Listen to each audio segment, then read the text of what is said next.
Good evening, everyone. We are going to get started just in the interest of time. I will share with you that as I'm talking, I get notifications every time someone signs in. So if you see me sort of get interrupted, just know that that's why that may be happening. So thank you, everyone, for joining me today for our talk on active engagement, helping your anxious child do the things that they enjoy. I'm so grateful to have you all here present with us tonight. It's funny. When I set up this talk, I said to myself, "What is a good day to have this talk?" And I thought a Leaf playoff game would be the perfect time, especially as somebody who's a Leaf fan. I thought this would be a good time because if you're here and you're a Leaf fan, then I know you're committed to your kids. So thank you so much for being here. So um, let's start off by introducing myself. So some of you might know me, most of you will not. My name is Dr. Ed Roldan. I am the co-owner and co-director of a family-owned mental health clinic called Etobicoke Psychological Services that my sister and I had started in March of 2017. A year and a half ago, we opened up a second location in Vaughan called EPS Family Health. I am a clinical and school psychologist, and I work with kids of all ages, so children and teens, as well as young adults and parents. In the last few years, I've really started to develop a passion for parenting work.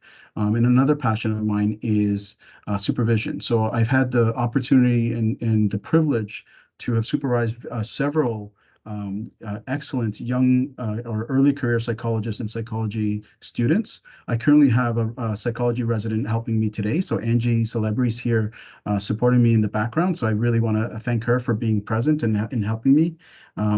So thanks again. Very briefly, I'm going to go over, sort of an agenda of what we're talking about. We're going to start talking about anxiety and its impact. You're going to see that one of the things you'll notice in the framework that I'm using called Acceptance and Commitment Therapy, ACT, is that we tend to use a lot of analogies, which drives my supervisees nuts sometimes. So I'm going to throw some analogies at you. And we're going to talk about anxiety, its impact, and then we're going to start talking about the ACT framework itself so that we can start to pick up parts of the ACT framework to guide our parenting. And then finally, we're going to talk about how we can empower you to start making small changes that create big meaning. A couple of housekeeping things. So if you noticed, as you guys come in, your cameras and mics are off. We're going to keep it that way. There is an opportunity to ask some questions through the Q&A. It's my understanding if you're not using a Teams app, you might not see the Q&A. You might just have the chat. You can also use the chat. Just recognize that I believe with the chat, everyone can see your question or comment, whereas with the Q&A, I think only myself and Angie would be able to see it. And we may have time to get to some of the Q&A. I'm hoping we can get to some Q&A. If not, I will take note of all the questions and try to get back to everyone afterwards. Okay, so I guess so I wanted to start off in talking to you and talking to all of you about what this talk isn't. Okay, and I want to pinpoint and I want to make sure it's clear that this isn't therapy, right? So I'm not providing any sort of psychological service to anyone in the audience tonight. I'm more providing information and education about certain things that I'm hoping can be helpful to you as parents. So we will not be discussing any specific cases or situations, and you might actually be surprised to find out that we're also going to do very little talking about kids themselves. And you'll find out soon why that is, okay? And so what this talk is really an invitation. And it's also like a very preliminary sort of introduction to certain concepts. And so it's an invitation for us to be able to examine our relationship with anxiety from a hopefully slightly different perspective. And sorry, I'm seeing a question about this. Will this be shared? This is being recorded. I'm not quite sure what we're going to do with it yet, but I most likely will be able to share it just for those people who are asking. So going back, so what is this talk? So this talk is an invitation to examine our relationship with anxiety from a slightly different perspective. And again, my focus is on you, the audience, parents. And my goal is to start hopefully cultivating awareness. So planting some seeds towards awareness. And you're going to hear me talk about a 1-degree change. You're going to hear that come up a few times. And so it's finding small, minute, meaningful changes that we can engage in as parents to help our children move towards engagement in meaningful activities.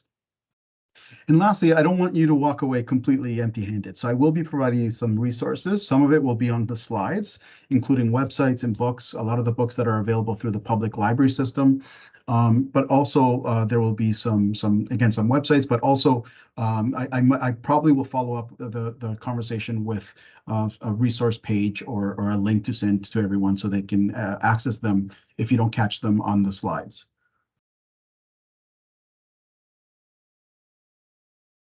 Okay.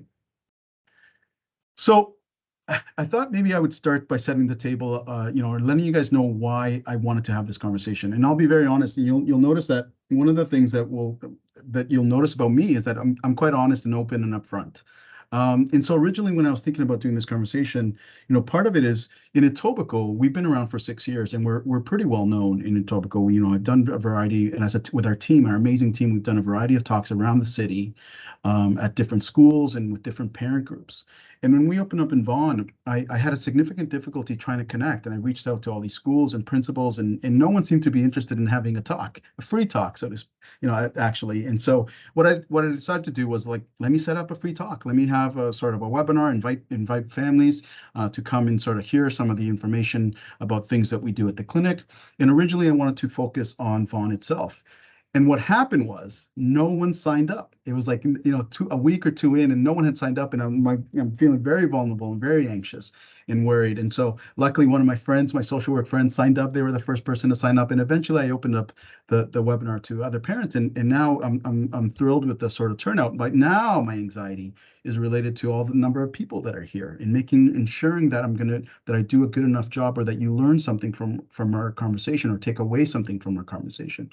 And I'm saying that to you because part of my vulnerability is sharing with you that I'm not sure if you can tell, but I'm extremely nervous, right? And in preparing for this conversation, there was various times when my brain was saying to me, come up with a reason to cancel it. The Leafs are playing, find some other excuse to not do the talk. And so I'm nervous to do this talk. So it's important for us to talk about that because I persist. I continue with the talk. And the reason is that the ability to connect with a group of parents is something that I find valuable. It's something that interests me. It's something that brings me value. And so even though I'm nervous and my brain is throwing things at me in terms of get away, cancel, I persist because it is valuable. I have my why to be here. And the reason I say that is because one of the things that has really changed my life, my approach as not only a therapist, but also as a parent, is the ACT perspective. In an ACT, before getting into ACT, I would say that my approach to the concept of vulnerability was much like this definition: is the quality or state of being exposed to the possibility of being attacked or harmed, either physically or emotionally. So vulnerability is something to try to push away and get rid of. And through ACT training and through parent and ACT training, my approach to vulnerability has now sort of shifted much more to a willingness to accept the emotional risk that comes from being open and willing to love and be loved. And to me, that vulnerability, that ability to risk something is something that comes up for us as parents all the time. When we're faced with difficult and challenging moments, you better believe we're vulnerable. You better believe that we feel lost.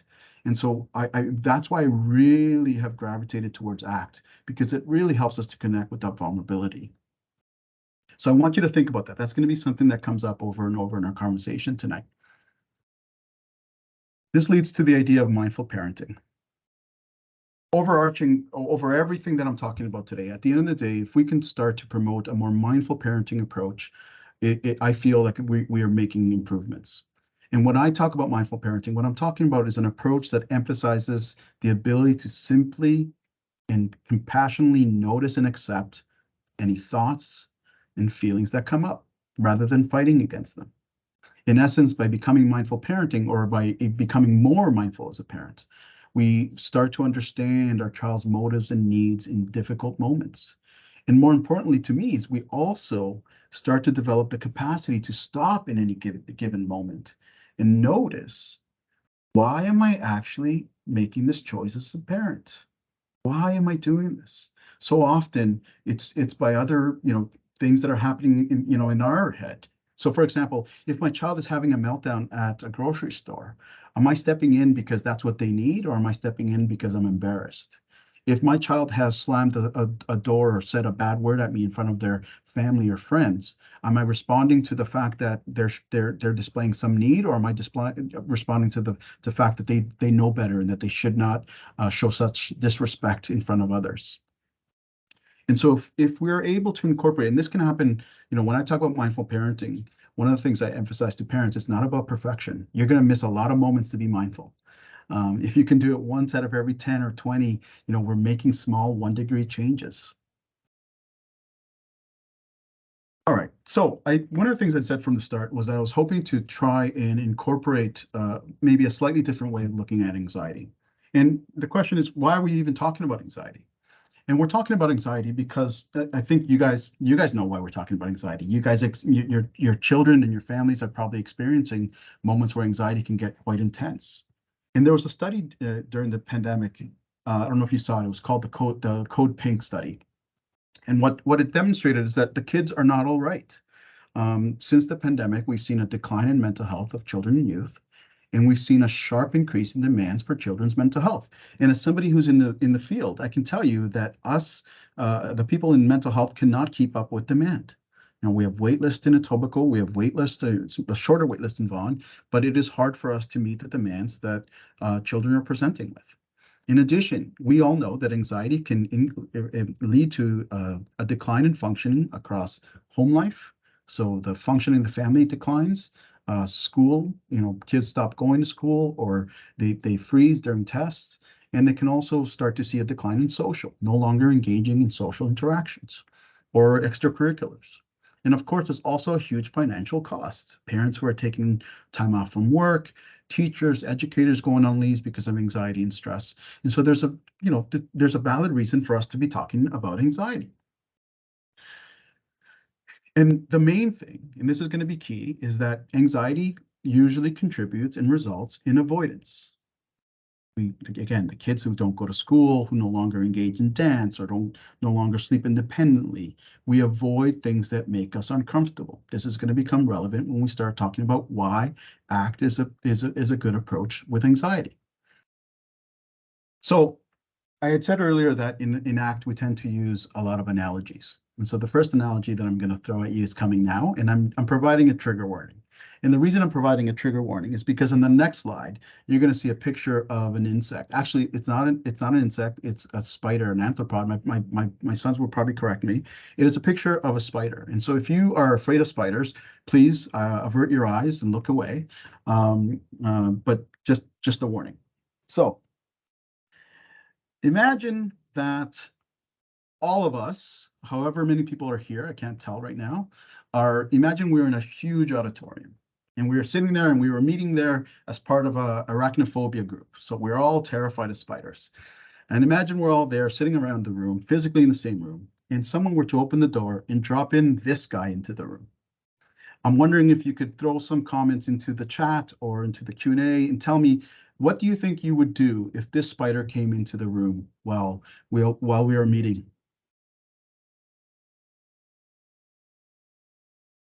How would you respond? Scream. Yes. Anything else? Run. Yes. Okay. So I'll tell you what will happen. So if this tarantula came into the room while we were all there, two things are going to happen. Each and every one of us would track the tarantula. Our attention would be consumed by the tarantula. We'd be watching it, and most importantly, our behavior would be dictated by the tarantula. If it moves to one side of the room, would go to the opposite side of the room. Our behavioral repertoire, our choice of what we would do, would shrink to tracking the tarantula and looking for an exit and moving away from the tarantula. In this example, tarantula is the same as anxiety in our lives. When anxiety comes up in our lives, in our children's lives, all of our attention is on what makes us anxious, and our behavior starts to be dictated by the anxiety. So if I'm nervous about something, I no longer engage in meaningful interactions because I escape. I look to escape. Okay. And so I want you guys to think about that when anxiety comes in to our lives, our attention is focused on it and our behavior is dictated by it. And usually it's avoidance. Now, I have some good news and some bad news. The bad news is I have no idea how to get rid of this tarantula. No clue. It's going to be in the room. The good news is that in that situation, what I would try to teach individuals is to recognize that if we were in the room and a big giant tarantula came into the room, we could all turn to the tarantula, notice that it's there, notice how uncomfortable we're feeling because of the tarantula, and then remind ourselves why we're in the room in the first place. So if I'm in that room to do a performance as part of my ballet class, or if I'm there to do a dive, or if I'm there to do a presentation, or maybe I'm there to go to a party or fall asleep on my own, the idea here is that the tarantula will be there. And our focus is more on what meaningful actions we can take to move towards engaging in what we want to be engaging in, rather than trying to find a reason or way to get rid of the tarantula. And the reason that's important is because, as I take a drink, I want to ask you guys, what is your child's tarantula? What is your child's tarantula? Think about it. Whatever the age of your child is, whether they're 2 years old or whether they're 17 years old or 24 years old, what is your child's tarantula? And if you look at it, if we look at some examples, we can look at a 2-year-old who's having meltdowns at daycare and getting in the way of you getting to work on time. Or maybe your 17-year-old has decided to quit dance or quit hockey or tennis. Or maybe a 12-year-old who refuses to sleep alone. Or an 8-year-old who demands to go to the doctor every week. In any one of those scenarios, their tarantula is, for the 2-year-old, it is safety for themselves. Maybe they don't know where their parents are. They don't know if their parents are okay if they're not around them. Maybe they don't feel safe without having their parents near them. For the 17-year-old, they worry about how they may be judged, or their reputation, or what people might think, or failure. For the 12-year-old, they might be worried again about their own safety and security. They do not feel safe unless they're sleeping with their parents. Or for an 8-year-old, it might be that they're worried about their health or their future. Maybe they've had the experience where a family member has passed away, and it's the first time that they start to realize that death is out there. And so in any of those situations, if you look at what the fear or worries related to, those are meaningful and valuable things. And so in many ways, one of the things that we want to sort of talk about is that a life without worries, anxieties, or fears is a world stripped of meaning and connection. And so if you think about, like, if I get you to stop and focus and think about things that are important to you. So for example, for me, if I think about my 2 boys, I can think about them. And you know what my brain does sometimes? Not all the time, but sometimes my brain comes with, but what if something happens to them? When I identify something that is meaningful and valuable to me, there usually is going to be at least moments of worry about losing that thing that is very valuable to me. And so my point of this is to say, seed number 1, planting, cultivating awareness. I talk about it. What is the number one, first thing I want you guys to take away? What I'm trying to say is, when you see your child have an anxious moment, I'm wondering, and I'm inviting you to consider an approach that emphasizes much less the idea of solving or getting rid of the anxiety for your child. Because anxiety is a marker for things that are important and valuable to them. So if they continue to live meaningful and interactive lives, there's going to be moments of fear and anxiety. So rather than solving and trying to get rid of anxiety for them, we can help them to make small behavioral changes towards engagement and meaning. Which leads to the overarching structure that I'm using today. If you notice in the title, it was active and ACT was all capitalized. And the reason is because my framework is based on acceptance and commitment therapy. And I'm not sure how many people have heard of it, but I'll give you a very brief outline of what ACT is about. Ex Acceptance and commitment therapy, or ACT, is an approach that helps us to accept what is out of our control and commit to action that improves or enriches our lives. The goal of ACT is to foster what we call psychological flexibility, which is the opposite of rigidity. So if you think of a rigid approach to life, if we live a rigid life, we may be turning away experiences. And so ACT is about engaging in life by combining mindfulness skills and self-acceptance in order to not fight the negative reactions that we have, our feelings, emotions, or worries about engaging in meaningful activities. And at its core, ACT is trying to prevent something called experiential avoidance. And experiential avoidance is what we all tend to do when we experience something negative. So think about it. When you have an experience that makes you nervous, you might want to escape. If you have an emotion that brings you things like shame or embarrassment, we want to push away. And so oftentimes our immediate reaction to negative stimulus are to avoid, avoid, and avoid. And so if you think back to the example of the tarantula, the point of ACT is to say that some of those things are inevitable. Bad things and bad emotions and bad experiences are going to happen. And the point is to continue to live your life as a meaningful way as possible in spite of those difficult things occurring. So again, I don't have time to get into ACT in too much detail, but just know that ACT basically has 6 components to it. In our conversation today, we're going to be focusing on 2 of them, and I'm not going to go into detail about them yet. But the 2 that we're going to be talking about are values, so what is important to us, and committed action. What are those 1-degree changes that we can engage in towards meaningful experiences? And out of those 6 components, we can sort of capture them using 3 phrases. The first one is letting go. So accepting that negative things are going to occur and they're outside of our control. Showing up, being present in a given moment and recognizing that here you are experiencing a difficult moment, and get moving. Committing to small 1-degree changes that we can engage in to get our children and ourselves experiencing meaningful life experiences. Overall, when we're talking about ACT, we want to develop the willingness to face our thoughts and feelings and the challenges that life brings, with the understanding that this is done in the service of things we value. So we have to have a why to be able to face those difficult experiences and emotions that we automatically want to avoid. And we do this through committed action. So I was hoping to do a bit of an experiential exercise. And I recognize that this may not work for everyone, but I'm going to try and get you guys to follow along with me. And I'm wondering if I can get you guys to perhaps close your eyes or look down or avert your eyes.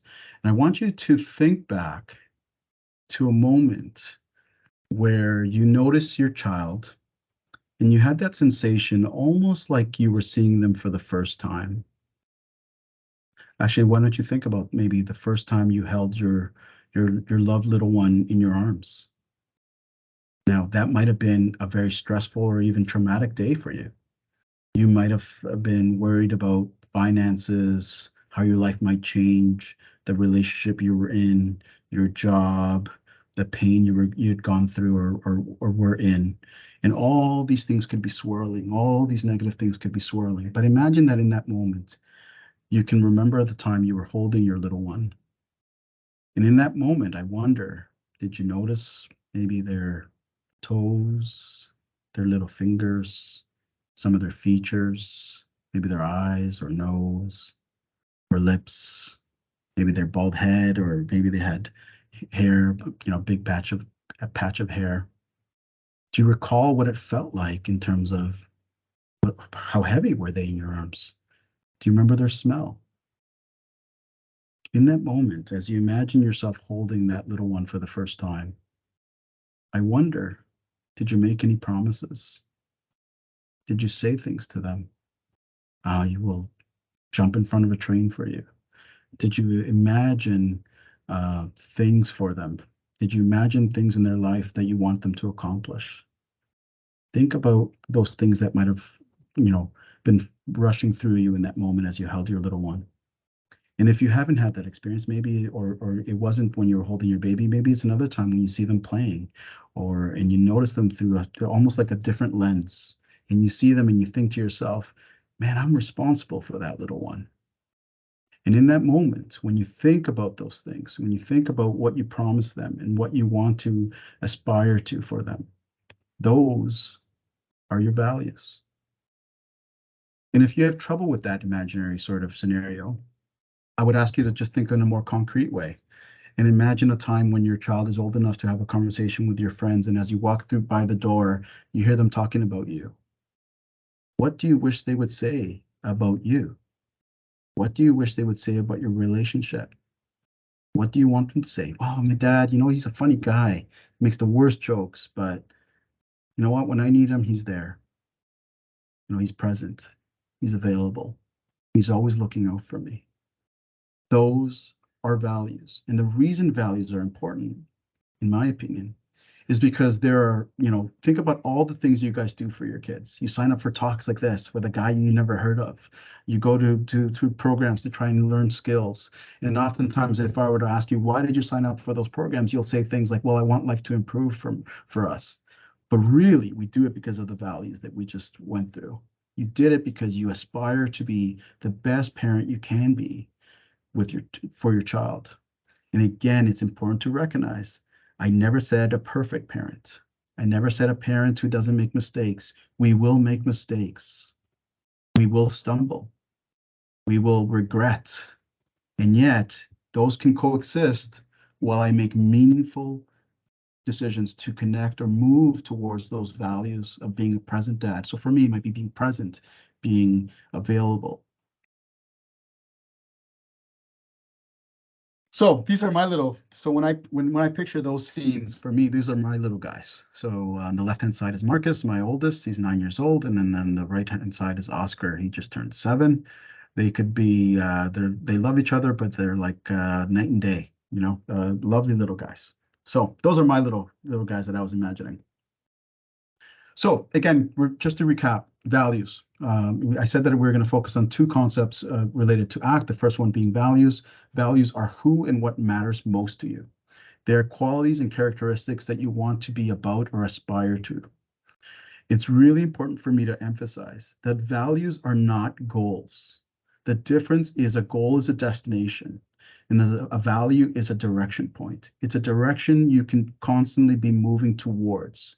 So for example, I might want to move west to California, and California would be the goal because it's a place that I can achieve, whereas I can choose to continuously move west around the globe because the value is something that I'll never capture.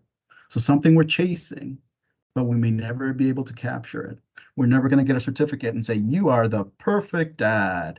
You are the always present dad. You are the always understanding dad. That will never happen. I can continuously chase it, knowing fully well that I will never fully achieve it. Those are our values. And the reason that's really important is because in the most difficult moments, when we're feeling overwhelmed, exhausted, and maybe even having those emotions that cause us shame about our children, maybe regrets, or we've acted in a horrible way towards them, in those moments, our values are our direction points that help us to make the next step a meaningful one, a mindful one. And so committed action is about trying new things and persisting in what you're doing in the service of your values. In other words, committed action is putting your values into practice. So how can I be a more present dad, a more available dad today? C number 2, in difficult moments, can we focus on the direction we want to move in as parents? So the things that we value, and use that to guide our decisions and behaviors. Are we willing to face those negative thoughts and feelings and the challenges that life brings, and understand that we will continue to make meaningful decisions and behaviors towards the things that we value? And it's important to recognize here that when I talk about committed action and choosing things that we move towards, these are small, deliberate, and meaningful steps, not massive ones. You're not going to be the most understanding dad starting with, you can't reach that in one day. It's small little things that we do every single day. And I promise you, I'll give you an example of how you might find small little ways to make these little behaviors meaningful. So one of the challenges before we started the presentation is that I wasn't quite sure if people could hear the volume. And so I'm going to play a video now. I'm hoping you guys can hear it. It's my understanding that you guys might be able to actually like play around with the slides themselves. I'm not sure if you guys can see the mic once I start it. Let me know if you can hear it. If you can hear it, let me know right away. If not, we can just talk at the end of the video. All I'm asking you to do while you watch this video is just to notice what comes up for you. What do you feel and what are some thoughts that come up for you? So here goes. This is a clip from the movie Ray. So it's my understanding that some people may not have heard it, but just to describe what the video was happening. Um, in the video, you see that Ray falls and trips and yells for his mom. He's yelling, "Mama, Mama." And why I love that video is you can see that mom made a conscious and mindful decision. She could have easily gone to pick him up, and you can see that she struggles when he's walking towards the fire. Now, I'm not asking you to not step in when your child's walking towards a fire, but you could see that decision that she made. And she made a decision that in that moment, what her son needed was for her to step back and to explore his environment and to gain some confidence. And so this is why I really like the video, because one of the questions would be, how do we engage in committed action for children who are experiencing significant anxiety? And this is where we borrow from some lesson. We learn some lessons from SPACE. And SPACE it stands for Supportive Parenting for Anxious Childhood Emotions. And SPACE is a program that was developed by Dr. Ellie Leibovitz and his team out of Yale University. And over the last 10 or so years, what they've demonstrated is that you can actually lead to significant improvement in the lives of children and youth with significant anxiety and OCD. And the amazing thing is that you do not work with the kids.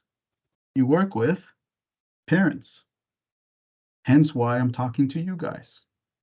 And so the whole point of SPACE is, again, you don't work with the children at all. You're not trying to figure out strategies with the children. You're working solely with the parents.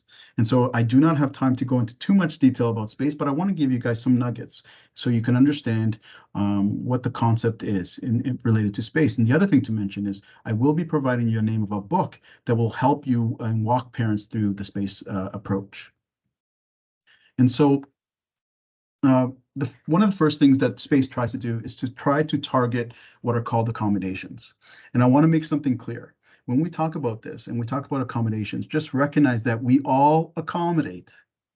This has nothing to do, the purpose here isn't to say, oh, I do that, or I do that, or I do that. It's recognizing that we all accommodate. But if we're again working on trying to build a more mindful approach to parenting, it's becoming better at recognizing, I accommodate. Can I do something about that? So talking about accommodations, what are they? Accommodations are anything extra you do to help your child avoid discomfort or uncertainty. Think about that. Anything you do extra to help your child avoid discomfort or uncertainty.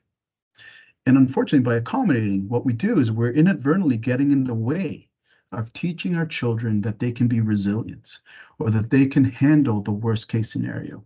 So for example, sometimes, the worst case scenario can be the best teacher for two reasons. One is they might see that the worst case scenario isn't as bad as they thought, or even more powerful, if the worst case scenario occurs, they might start to learn that they can handle the worst case scenario. And so again, one of the first things we want to notice is the accommodations that we engage in as parents. So let me give you some examples. Accommodations could be participating in anxious behaviors. So this would be things like answering reassurance questions over and over again. Some of you might know what that's like. It might also be taking your children to the doctor every time they say that they have a pain or they feel that this is the one. This means I had a 12-year-old who insisted that this pain was now cancer, and the family would go to the doctor over and over. Or it might be picking them up from school because they feel, I'm going to be sick, I'm going to vomit, come pick me up, and you go pick them up. Or it could be things like helping your child avoid anxiety producing situations, such as sleeping in the same room with them, staying home rather than going on a school trip or overnight camp. Excuse me. Accommodations might also be modifications to the family's life. Think about now how many of you maybe took on responsibilities that you didn't think you were going to take on. For example, did you become the soccer coach because otherwise your daughter or son wouldn't engage in soccer? Have you rearranged your work schedule to ensure that you're home for certain times? Do you have an overly rigid schedule because uncertainty is scary? Do you hide triggering objects or avoid certain words or take certain routes? I have plenty of clients where you can't say certain words like vomit, right? And so those would be examples of accommodations. Again, we all do them. So that is, again, it's not to, this part of the conversation is not to make you feel bad about doing them. It's recognizing that we all do them.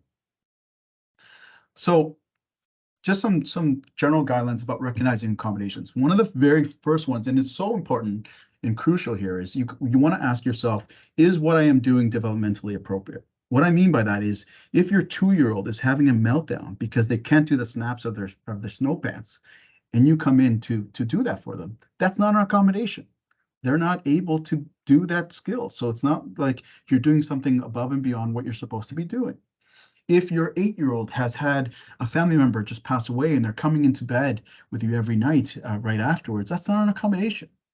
Okay, so one of the things you want to ask yourself, or if if now if your 14-year-old is trying to get into bed with you every night because they're scared, probably an accommodation. It's no longer developmentally appropriate. The other thing I want you to think about is to try to figure out if something is accommodation is going back to what I talked about in terms of mindful parenting, recognizing what is it that I'm actually responding to. What is my motivation for doing the behavior?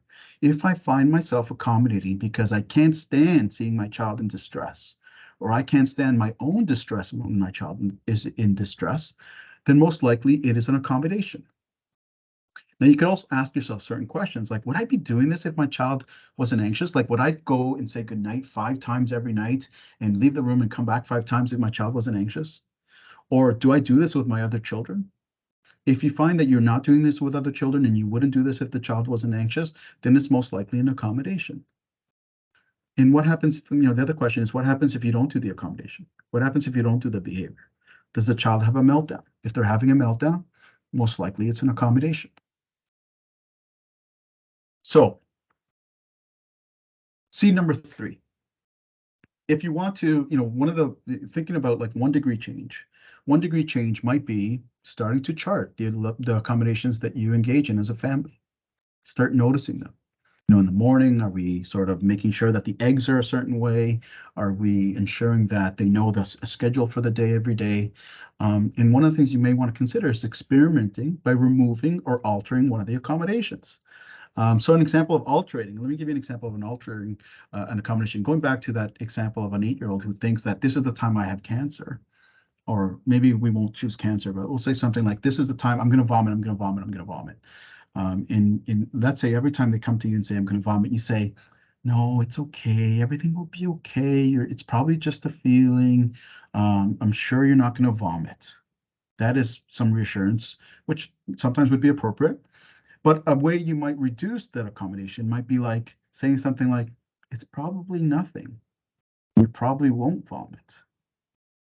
Think about that small change in terms of you won't, you're safe, it won't happen, to it probably won't. Now, it's in some ways it sounds a bit cruel, but remember why we're doing it. What is the function, the reason? What is my why for choosing to do that? And part of my why is to try to start instilling a sense of resilience in my child. And so when you're looking at, trying to target accommodations, you're going to want to pay attention to, how you make that choice. And again, I'm going to provide you a book that you can look up, or we can have conversations later on about this. I don't have the time, but to go into too much detail. But in essence, what you want to do once you start to chart accommodations, you want to pick one of them that is causing significant problems for the family. You also want to make sure that it's a recurring or frequent problem. You don't want to choose something that only happens once a month. And then you want to make sure that there's actually an accommodation in place and that it's actually related to anxiety, or else it's going to be ineffective. And then if you're having difficulty sort of making these small changes and taking away one accommodation at a time, you may want to seek some professional support. And I will provide you the link to the website for SPACE as well.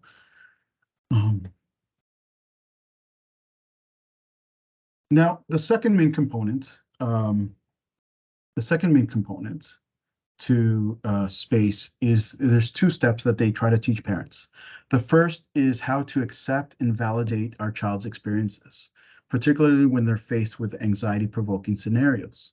Now, there are some fabulous programs out there that will teach parents in emotion coaching and will help you to learn how to validate your child's emotions. Again, we're not going to have time to go through this in detail, but I am going to provide you with some links to some websites that will help you in terms of how to validate emotions in our children.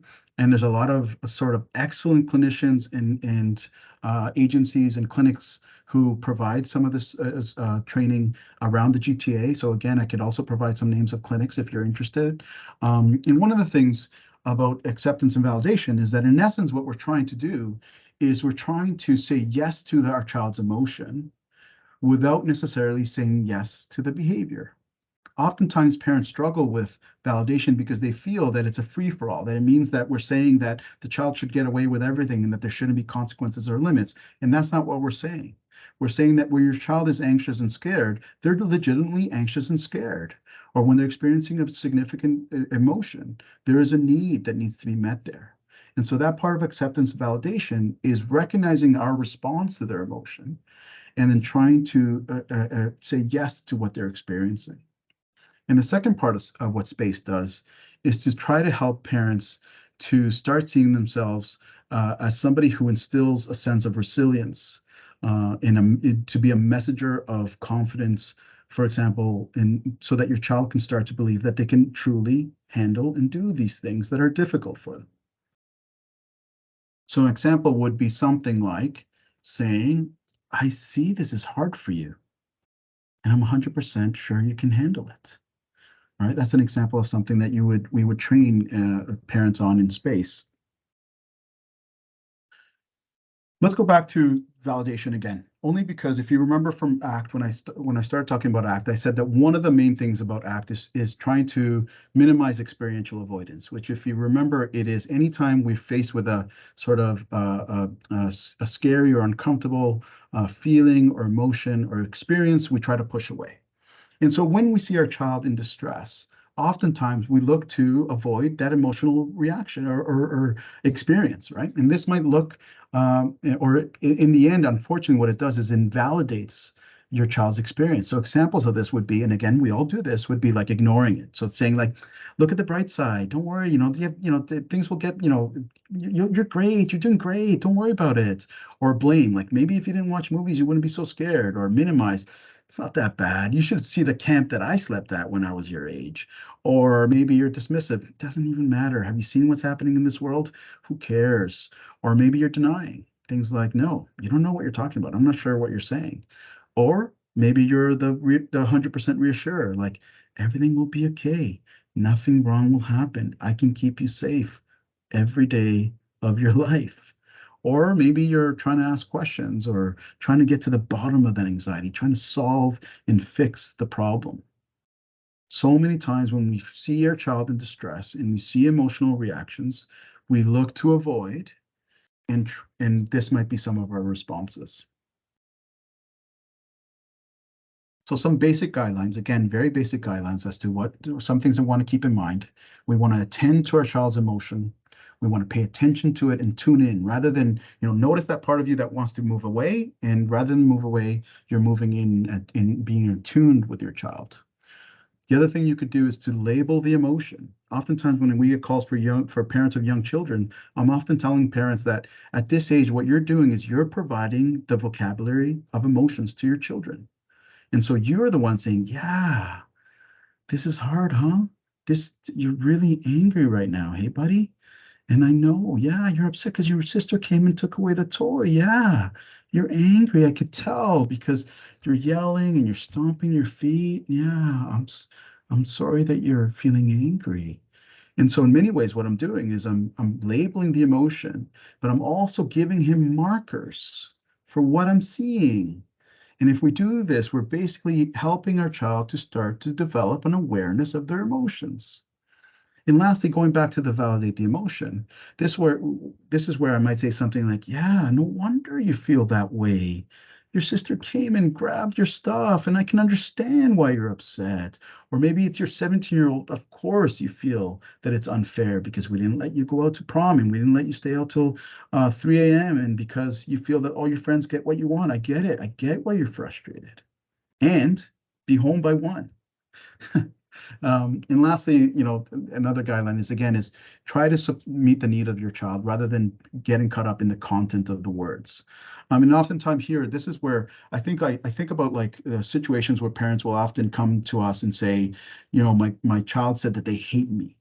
Imagine your child saying they hate you. And let's give you very quickly, let me give you a scenario. Imagine you're creating a Halloween costume for them. And you spend hours the night before, you're up till who knows what time. You're all excited. You give them a Halloween costume, and the kid hates the costume. And they look at you and say, "I hate you. You never do anything for me." Can you imagine as parents what we might feel in that moment? Right. And so one of the things I would ask parents in those moments is to go beyond the words. They're saying I hate you, but really I don't want you to get caught up on that. They're expressing frustration. Maybe they're embarrassed. Maybe they feel lost that they don't know what they're going to wear now. And so in many times to become a more mindful parent, I would encourage you to think about what my child is trying to say underneath the content of their message. Seed number 4, you don't have to have all the answers or even an answer. If you find yourself overwhelmed in a scenario and you're trying to say, what is the right thing to do? My child is showing a big emotion or they're scared or terrified. I would say to you at the start, just listen, empathize, and thank them for sharing. Wow, this is really hard for you. I could tell that this is really important to you. Um, thank you so much for letting Daddy know. And sitting with that emotion, sitting with that powerful emotion is going to be more powerful than many other things we think we should be doing. And lastly, as I've said before, you're going to make mistakes. You're going to get things wrong. Things aren't going to work out the way you wanted. And when that happens, and you're doubting yourself, and you're saying, "Well, Tom down the street always gets it right," or "I should be this kind of dad," or "I must be this kind of dad." I want you to notice those things, be kind to yourself, and say, "I got another chance to move towards my values." Okay, sorry guys, I'm looking at the time. I'm going to leave you with one last analogy, and the analogy is my favorite one. It's called flavor and savor. And I'm going to use it to describe or give you a concrete example of a situation where I might want to embed a value into my day-to-day experience. And so the concept of flavor and savor is this. Imagine, for example, that you love garlic and you're having a dinner party and you're having people come over. Imagine you say to yourself, "Man, you know what? I really like garlic. And so I'm going to make sure that my dish is going to be flavored with garlic." And so while you're preparing the dish, you're making sure there's lots of garlic and you're putting it into every sort of, plate that you're serving. And then later on, when you have your friends and you're having a good time, you take a bite and you notice the garlic and you remind yourself of how you decided to put that garlic into that dish.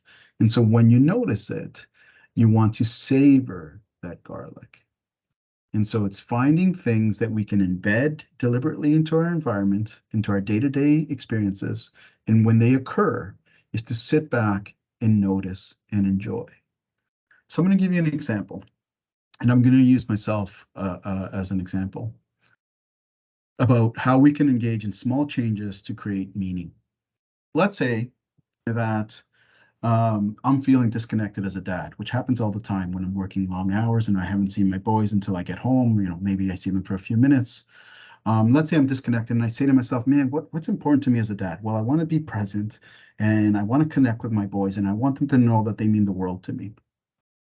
And so I might say, okay, I get home from work on Monday, and when I walk into my house, I might grab my phone, put it on the island, and I might call Oscar, my young one. I say, "Hey, buddy, Husky, come here." and Oscar comes over, and I'm on the couch, and he comes over, and I look at him, and we make eye contact, and I say, "Hey, buddy, tell me about your day. What happened?" And he tells me about his day, and I might ask him a few questions. And in that moment, reports are due. Maybe a session didn't go well with a client. Maybe there's a complaint somewhere. Taxes are owed, and even though all those things are swirling around me, in that moment, I am present. I'm interacting. I'm engaging with my little one, and for him, he's the only thing that exists in my world. Now imagine I do that, and it might be a minute. Might be a minute and a half. And he comes over, "Hey, buddy, okay, go play. Daddy will come play with you later." And he goes and runs off. Now, let's say I did that on Monday. I repeat it on Tuesday. I repeat it on Wednesday. I repeat it on Thursday and Friday. And then I repeat it the next week and the following week. Let's say I get to 4 weeks. What I've done is I have decided that I'm going to come in and create an experience that is meaningful and that is consistent with my values. And I have repeated it. It's only a minute or a minute and a half or 2 minutes at a time. And by repeating it 1 week to the next week, what I have done is created meaning for my little guy. Years down the road, when someone says, "Tell me about your daddy," he might say something like, "You know what? He used to do this funny thing. He used to call me over and he asked me about my day." And so again, what I'm asking you is to choose things that you value, things you want to pursue as a parent. Letting go of all the things that your brain will throw at you about the shoulds and musts. So you gotta pay the bills. You gotta do all these things. Those are real fears. Those are real things that exist. I'm not trying to downplay them, but we can still make valuable decisions, even though those things are true. And so I want you to find a way to deliberately put that into your daily, weekly, or monthly schedule. And so get moving on those values and then enjoy it. Be present. Savor that when it occurs. Now, I got one more thing to show you guys, but just quickly, I'm going to go slowly here, but I will share this afterwards, but in case of resources. So a couple of things. These books are all available through the public library system. The Breaking Free of Child Anxiety and OCD is Dr. Leibowitz's book. It will walk you through the SPACE program. The Joy of Parenting is a book by Lisa Cohen, who's a name that I absolutely look up to, and everyone I supervise will roll their eyes because I tend to drop her name all the time. The two books on the side are ACT Approaches Towards Anxiety for Teens, and they're written for teens. So if you have any teens who are experiencing anxiety, these two books, I'm a big proponent. I'm a big fan of them. So these are good books in case you want to jot them down or take a screenshot. A couple of other books. Lisa Cohen has just released a new book geared at kids from an ACT perspective in anxiety. I bought it, but I lent it out. But that Tired of Anxiety, A Kid's Guide to Befriending Difficult Thoughts and Feelings and Living Your Life Anyway. The Thriving Adolescent is an approach to anxiety for teens using ACT also, and they have their own model called the DNAB model. They have some free resources on their website. This is the website for SPACE treatment, the SPACE that I was talking about. If you look there, you can look up clinicians that are trained in the SPACE program. There aren't that many in Ontario, but there's a few of us. And then there's another article that I provided there. Some websites for anybody who has a child with autism or a developmental disability. Dr. Kenneth Fong has developed a program for ACT with caregivers of individuals with developmental disabilities and autism. I'm trained in the program, but it is a beautiful opportunity for parents to get trained in the program, and you learn the skills. Sorry, I'm seeing someone's comment. I'll share the resources in another format. So Kenneth Fong, there's an opportunity for parents to get trained in ACT. Particularly, this is specifically for parents of, children with developmental disabilities or adults with developmental disabilities and autism. Some of the websites that I talked about, emotion focused skill training, will offer some emotion coaching and strategies on helping your children be better at feeling emotions. And the Mental Health Foundations also has some useful webinars and resources for parents. Again, I'll share this at another time as well in another format. Now, if you guys have kids and you have kids who like Marvel movies, you know that at the very end of all the credit scenes, there's one more scene to watch. And I'm gonna show you one more video. And don't worry about the sound if it doesn't work. Just pay attention to what's happening. And I'll tell you sort of why I showed this video afterwards. Okay, so here goes. Yeah, I'm seeing that people are saying that they didn't see the whole video, or maybe they didn't see the video at all. But again, I'll describe it, and it's a famous video, a clip of a young man who was running the Olympics, I think in Barcelona from England, and who pulled a hamstring. And in the video, he stops. The race continues, and he falls down to the ground, and then he tries to stand up to try to finish the race. And at a certain point, his father comes from the audience to try to help him, and he's getting shushed away, and the people are trying to like get the track, the meet going, and they're trying to rush them off the track, and the dad's waving them away, and he ends up helping him to finish the race. And the reason I show that video is because in many ways, while I'm talking to you about noticing accommodations and sort of maybe not saving your children from certain experiences, at the same time, we have to be flexible, right? That dad started that race as a cheerleader. He was there to see the result of years of training. Yet, when he saw his son fall, he switched and he came in and helped him and met him at where he, in terms of what he needed. And so, having said everything I said to you, of course, it's still important that if our children fall, we're there to pick them up and that they know that they have that person to lean on during difficult moments. Thank you, guys. Thank you so much for joining me tonight. I hope you were able to take one or two things. I will say this: if you are part of any parent group, any school, I would love to come and do talks. I love doing talks at any point. If you want to come or set up something where we come as a team and talk to your school or parent group, please don't hesitate to reach out. I really do quite enjoy it. And also follow me on Instagram. I need more followers. It's called EPS Family Health. Thank you so much, guys. I'm sorry for some of the technical issues. And thank you. And I won't have time to do the Q&A, but I'll try and look at if there were any and get back to those.